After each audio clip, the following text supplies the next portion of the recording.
Hey, everybody, we've made it to the holiday season, and as always, we're trying to bring you some of the coolest gift ideas for you and your family, things that are actually going to get you better while having fun, and things you can use anytime, anywhere. And as you know, our title sponsor, NHL Sensorina, has just released NHL Sensorina 26, the new season. It's here, and it's the most complete off-ice training system ever built. Again, players and goalies can train with real NHL players now inside the app. Jumping into 3v3 full season games, you can build your own team rosters, collect player profiles. It's a really fun and realistic VR hockey experience. And remember, we talked about this too. You've seen myself use it and my son. The new Dangle Pro stick handling mode. I'm not going to lie to you. This is something I wish I had as a kid. It's really cool. You use a real stick and a real puck, and your head is up. You can do it in your living room, in your garage, wherever you want to do it. And then for goalies, the all-new Game Flow mode delivers nonstop shots from real shooters from programs like UConn, BU, the U.S. National Development Program, Little Caesars, and they have AI players keeping rebounds in play for 3 full periods of a game. It's amazing. Again, we put some videos out already of us using that. You got to check it out. Again, annual memberships right now are 50% off for the holidays. That's the best deal you're going to get, starting at just $29 a month, and you can save an extra $25 if you use our code OKPH at checkout. Again, that's OKPH at checkout at hockey.sensorina.com/OKPH. Check it out. It's a lot of fun. It's a great tool to train your kids. And I'm not going to lie, you're going to jump into it as well if you're a parent or a coach or someone who loves this game. Now let's get you into something else you love, this episode of Our Kids Play Hockey.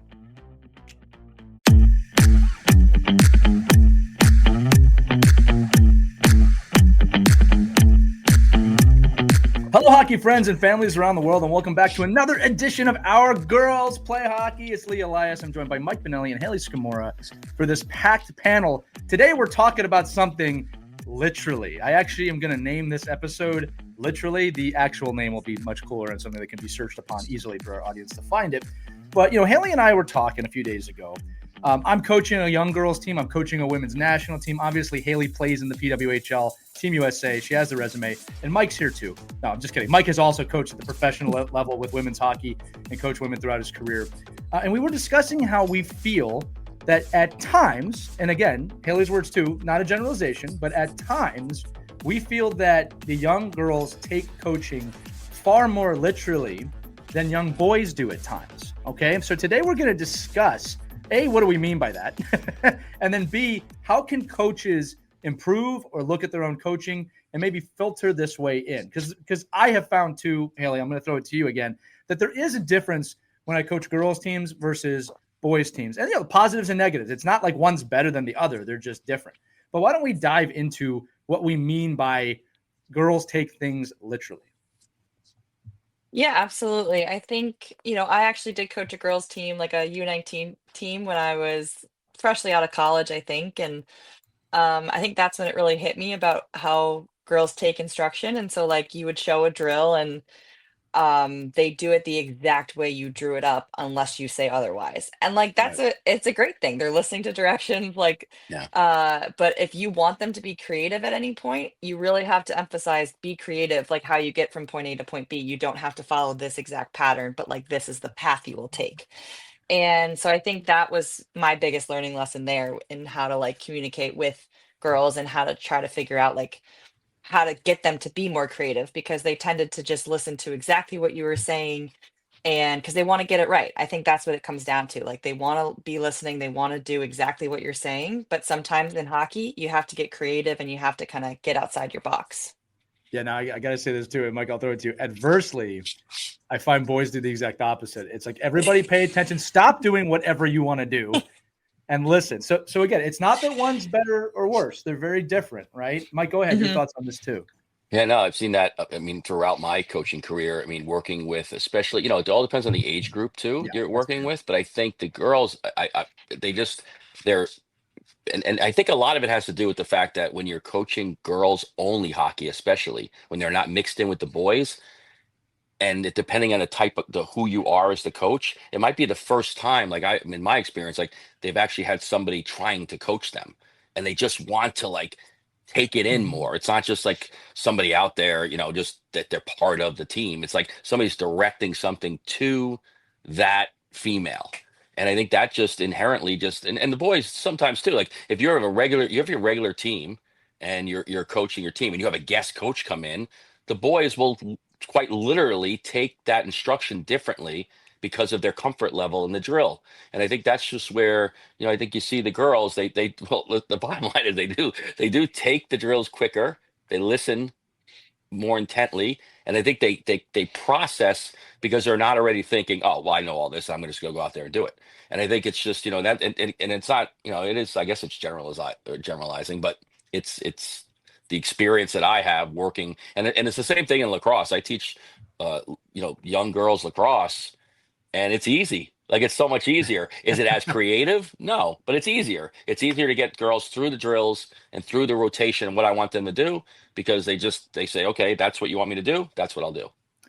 Well, and I'll say this too. We got three people here who have coached different teams. It's a little bit of a diverse, like group here. So the fact that we're all seeing similar things, I think, does help to prove that this is not just a singularity. I mean, look, I think the other side of this too that I've seen is, and I'll use my daughter as an example, who plays on co-ed teams. This is her first year on an all-girls team. In addition to those co-ed teams, visible difference in how she's paying attention, in how she's applying, how she's interacting with her teammates. And again, not so much saying that the talent or anything is different. I'm saying her reaction to hockey is a little bit different. Whereas I think at the younger ages, in a co-ed locker room, might be a little awkward if you're the only girl on the team, right? And maybe you do feel like you have something to prove, or maybe there's something else going on there. Hayley, you could probably talk to that more than we can. But once you got to the all-girl team, man, it was wonderful to see. I mean, she really sprouted alive with them, and she works her butt off. I'm really proud of her all the time, right? That's not just limited to the girls team, but you can see the visible difference from co-ed to girls hockey. Hayley, again, you probably experienced that in your life as well. Yeah, absolutely. When I was on the boys team, my dad was the coach, and so I was always listening because I had to demonstrate the drills and things like that. So I was always on, like I had to get the drill right. So that's what I was always used to. And then with the girls' side, like my dad coached me for like I think a year or two on the girls' side, and he definitely had to change his approach and how he coached as well. But he definitely did enjoy it. Like he did notice like the differences in that sense. But yeah, he did have to teach them, hey, do something else here if it's not open, like the Right. play that we talked about. If it's not there, you don't have to do that play. So I think that was probably the biggest difference. And it was definitely more comfortable for me on the girls' side, especially because I was ready for it at that point. Like I was ready to be around my peers and um kind of, you know, continue playing hockey with them. So let me ask this. I'm going to preface this. This is a question, not a statement, right? When I think about, a girl on a boys team, right? I imagine that there's pressure to not mess up because you're the girl on the boys team. And I wonder if that plays into, I'm just going to do exactly what I'm told. I can't take risks, or I shouldn't take risks. Now, and again, I'm not saying that's the way it is for everybody, right? I've coached plenty of girls who are no problem showing up the boys on the team, but for the coaches listening, for the parents listening, is that something that's real, right? I'm asking that from a male perspective. I think there definitely is more of a pressure to like be perfect for sure. I think, you don't feel like you belong in a sense. So you're trying to like prove that you belong there and that you belong in that stage. And in order to do that, you feel like you can't really make a mistake, or else they're going to be like, oh, see, that's why she should be in girls hockey or something like Right. that. So that doesn't surprise me at all. I definitely felt that way. And honestly, even to this day, like if I'm ever skating with boys, like a part of me is like, okay, I really gotta like make sure I'm not messing up, or if I fall, they're gonna be like, oh, it's because she's a girl. You know what I mean? Like just little Yeah. things like that. Yeah. It's kind of in the back of your head a little bit. So even to this day, which is kind of crazy to say, but I thought of that the other day, and um, so yeah, I think it's definitely something that was ingrained a little bit and definitely led to me making sure like I got the drills right and I'm not falling or I'm not, messing it up or, miss taking a bad shot. They're like, oh, it's because she's a girl. So Yeah. yeah, I think that's definitely a pressure that girls face in boys hockey for sure. So Haley, it's probably one of the reasons like we go round and round about whether you should play with all girls, all boys, half girls, Hmm. just because all those different Hmm. nuances happen where I think I've seen, like in my experience, the girls at the older age that continue to play with the boys most of the time are already better. Like, because they have the confidence to stay in the game, and the boys are like, oh my God, like this girl's good. Like I'm not treating her like a girl because she's just a better player than me. Whereas I think at the younger levels, I found, like, even when we were developing hockey programs and building these programs, having the girls together in their own space, because the boys weren't mature enough to kind of accept them. And that might have been other extenuating circumstances. Could have been outside pressure from like a dad sitting there, like, you're gonna let that girl beat you, like in that drill, like, or whatever it is. But when the girls were with the girls, I just found that they blossomed quicker, and the leader of the pack just arose quicker. Like, you saw that person Mhm. kind of rise above the other girls because they already had innately, they're looking around like, okay, I'm the best girl here. Whereas there wasn't a pressure to be the best player. Mhm. And I don't know, I've seen, but that's like, that's the argument, right? We all have, like, a dad will say, or a mom will say, well, I want her to be fighting and clawing and trying to get to the top. Mhm. And then another dad might say, no, I want my daughter, just like a boy, to have, it's just the same argument we have when we tell kids to maybe play on the B team and not the A team if they're Right. if they're a mid or low level player. Like, play in a place where you could gain confidence and feel, Mhm. needed, as opposed to just another player on the team. Wasn't a question. Well, no, I It was was, going to but add again, on. but I think it's just like, I think it's just one of those things where that's why we have these arguments, and that's why every individual player is an individual. You can look and say, Mhm. oh, this girl, she's dominating, and now we got to put her in a different, setting, so that we can see if we can Mhm. bring that domination out even more. Well, and Mike, I think you're bringing up a great point that, and this is cool for this discussion, right? Is that as a coach, we're all focused on what's best for the team, what's best for the player. I would even go as far to say, as a male coach, I don't look at girls too much differently than the boys. But, and this is the big point here, right? That's my perspective. The perspective of the youth hockey player that is a girl is different than mine. I actually want to steer the conversation that way because I have no doubt that coaches have the best interest of all their players in mind. And again, look, when I'm coaching, whether it's girls team, boys team, co-ed, I'm coaching the same way, right? It doesn't matter to me, right?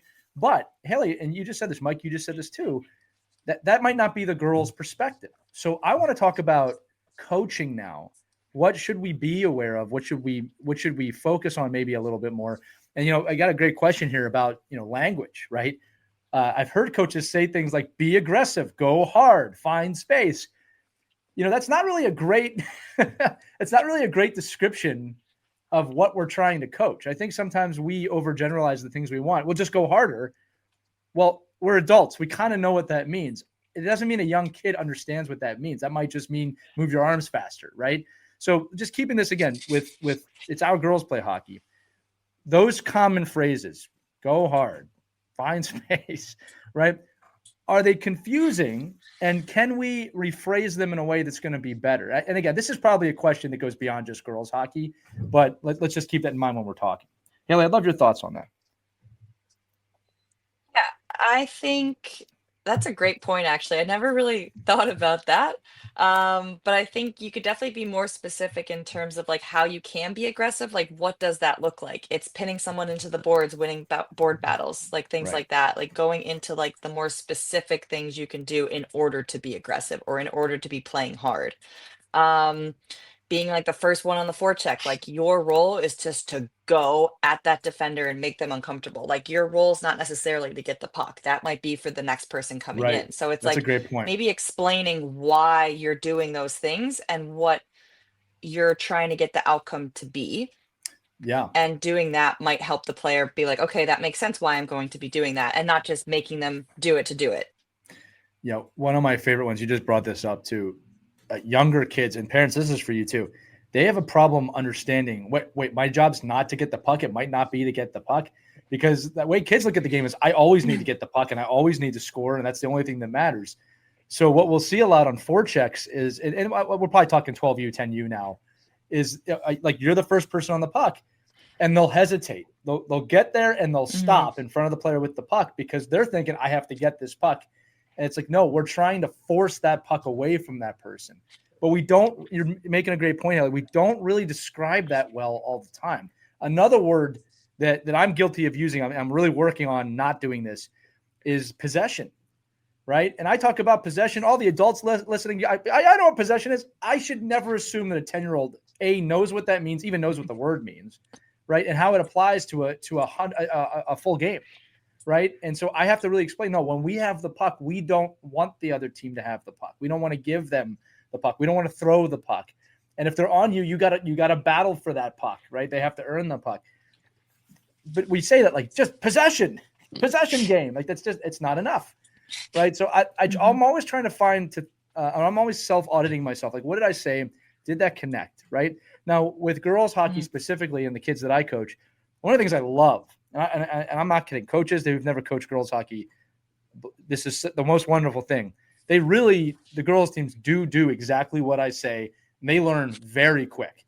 Their ability probably in one or two practices, if they have the basic skill sets to apply them to whatever it is we're trying to teach, lightning fast compared to boys. All right. Now there's stats about that. Obviously we know that from a maturity standpoint, girls develop a little bit faster than boys, but I wonder if we could discuss that, because I find that fascinating. And again, it's very enjoyable as a coach, but again, the caveat is, Hayley, they are doing exactly what I'm saying. Right. So how am I supposed to introduce some creativity into that? Is it just saying that? Do I need to build more trust with my players? Where does that come from? I think it's definitely like allowing them the space to make mistakes and being okay with that, I think is huge. Just so the players know that it's okay to mess up. And then in terms of this, like finding space and things like that, I think the creative piece, you can kind of go into like explaining different ways to create space. You can do overlaps. What does that do? It confuses the D. Like really get into the details of it, because I found that girls are so excited to learn. Like they Yeah. want to understand why they're doing things, and they're eager. They want to know, and they want to like be coached. Because I found like, a lot of them are like, oh, I've never been coached like this before, and they just are just Right. so excited about it. So I think it's just really leaning into that, and then just explain the details, because like to us it might be obvious and like second nature, but to them it's new information. And then if they have the reason why behind it, they're going to go execute more effectively, in my opinion. Y- I think I'm thinking too more of like I think the girls that I coach and the women that I've coached understand the language of hockey. Like that hasn't been my Mhm. issue. My issue's been my own issues. Like, do I say, "Hey, come on, guys, let's get going," or "Hey, stop"? You got to be really careful. Like, if you're a man or a guy coaching women, like it took me a long time with the Connecticut Whale even to be like comfortable, like being on the bench because it's just you have to have you're just kind of you're overthinking like the language you're using, and Yeah. most of the professionals, especially in the college girls, would be like, I don't care what you say, just be a coach. Like, stop thinking about it Right. and just coach me. And I think, so I think, and I think that at the youngest levels with dads, especially, like I think they're maybe more equipped because they have daughters. And if they're an aggressive person with an aggressive daughter, they're going to teach differently than if they have, the little girl that goes out there with the pink helmet and the pink gloves, and you're kind of like saying, oh, just have fun. And like, it's amazing how you watch the different parents and how they speak, and then how Right. those coaches articulate how they want to teach hockey, depending on the sex that they're working with. Well, I'll say this too, Mike, because I am that guy, right? I have a daughter. I'm coaching my daughter. I think I don't want to call it a mistake. I think something I observe that I don't agree with is I coach the girls the same way I coach the boys. I'm aggressive. If they're lazy, I say something like, you're not going to be leaning on the boards or getting water for 10 minutes when you're practicing on the ice with me. I'm going to push you as hard as I can push you, because that's what I do with everybody. I've also been on the ice where I've heard coaches say, "Sweetie, come on, honey, like let's like." I'm like, "What are you doing? Like that is you would never like. First off, you can never do that. This is the funny, but you can't do that with boys, right? That would be really awkward, right? And then on top of it, it's like you can't do that. That's you're now you're treating them differently, whoever, right?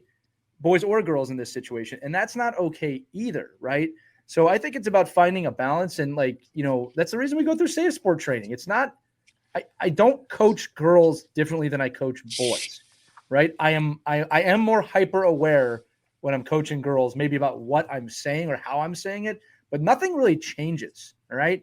And by the way, just to make sure I explain that, I'm talking about how I maybe explain a drill or a skill set.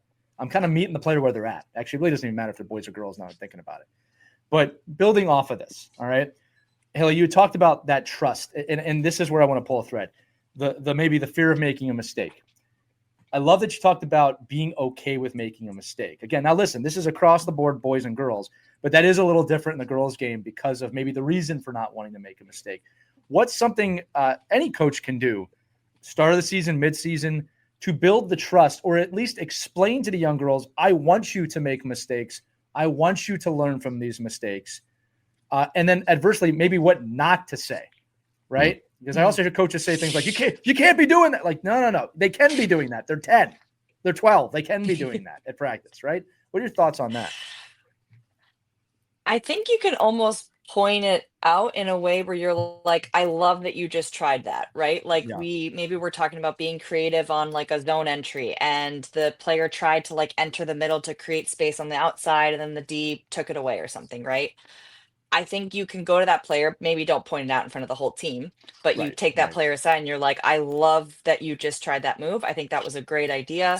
You know, the D just made a good play. And that happens sometimes. We have to commend them for making that good defensive play. But I liked that you tried to do something creative and something different. Yeah. So I think doing that and just like little building blocks like that can really help a player feel more comfortable and more confident in trying new things on the ice and getting out of their comfort zone a little bit.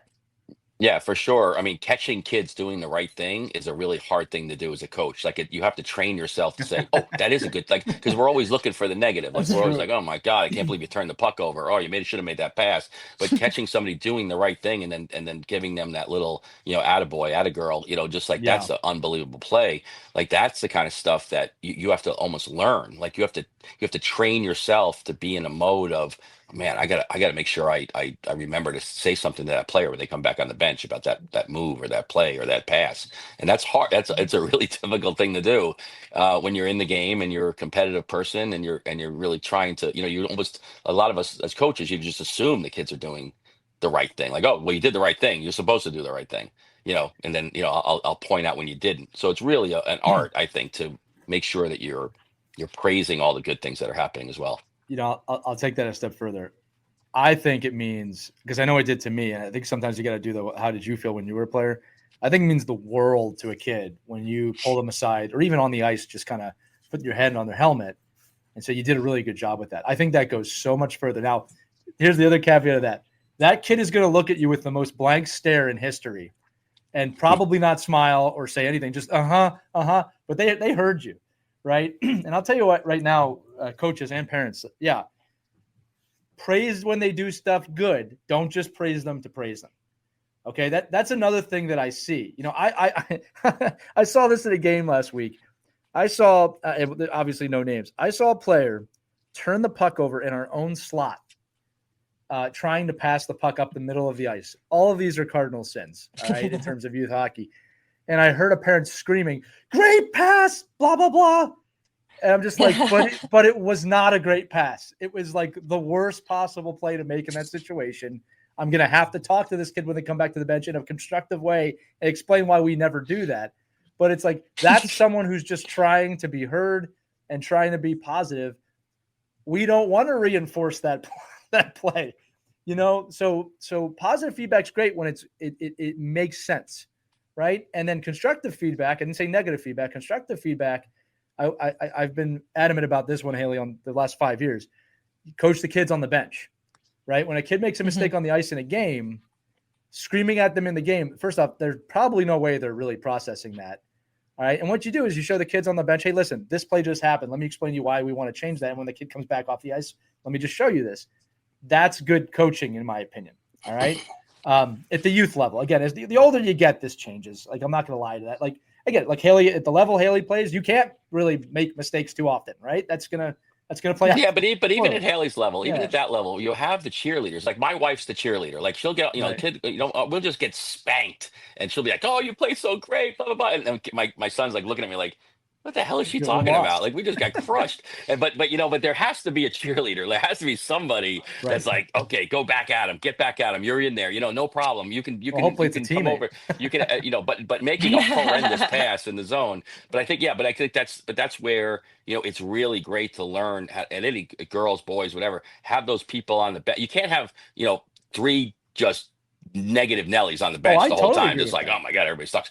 But and you're right, like somebody has to be in a situation where they're speaking to the person on the bench, they're observing on the ice, they're talking to them in the hallway, they're giving them positive reinforcement and constructive criticism, like all those nuances of playing. But I think, coming back to like the girl side of things, I just found that was, you almost had to do that a little bit more. I'm in the growth game, right? I'm in the game of how do we keep girls into the game playing longer, right? Right. And the only way to do that is to keep them in the game. So beating them down and saying, "Well, I'm gonna cull the herd." And we talked about this a lot, right, Lee, on Right. earlier episodes. Like, I'm gonna get it. You don't deserve to play hockey if you can't be tough enough later on in life. But let's get them there first. Like, Yeah. let's get them Yeah. through. Let's get them through the gauntlet at some point. So you have to just. It's like anything else. Just understand what age you're working with. Understand what their threshold is for advice and work on the ability to play off them, the Right. player itself, and figure out where that is that you can really push players. Well, and I'll say this too, and then I'll throw it to another question, and we'll get close to wrapping this one up.